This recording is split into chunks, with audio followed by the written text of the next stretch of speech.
Hello, thank you for coming. Such is the nature of teaching that our chemical science unit plan no longer meets the requirements of our students because now we know that there is a lack of prior knowledge and also because of our low literacy skills. That's fine, we just need a new strategy. In this case, we're going to apply two strategies. The first one being to use oral language as a basis for developing vocabulary, and the second one being to draw on students' experiences for them to make connections to the science. Therefore, we have new goals. Our first goal is going to be for students to have knowledge of science vocabulary related to the CD, and our second goal is going to be for them to apply this knowledge to create a scientific report. The teaching and learning cycle is a great way for us to develop student literacy, so we're going to use that.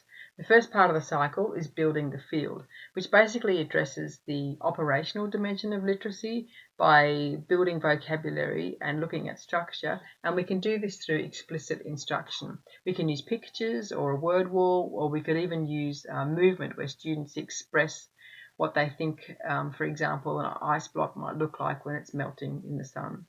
The next part of the cycle is the modelling phase, where we look at reports and we deconstruct the genre. Again, explicit instruction is necessary because of our students' low-level literacy levels.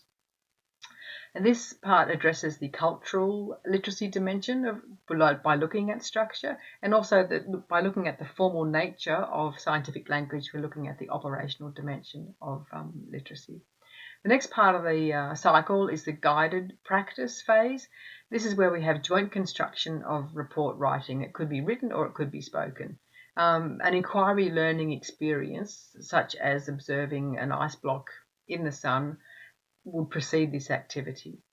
And so by manipulating text in this way, students are looking at the cultural literacy dimension, and also by making judgments about what to include and why they're looking at the critical literacy dimension. The next part of the cycle is the independent composition of our text, and this is similar to the guided practice in that it's done independently. The students can still be supported through use of a model. That's all.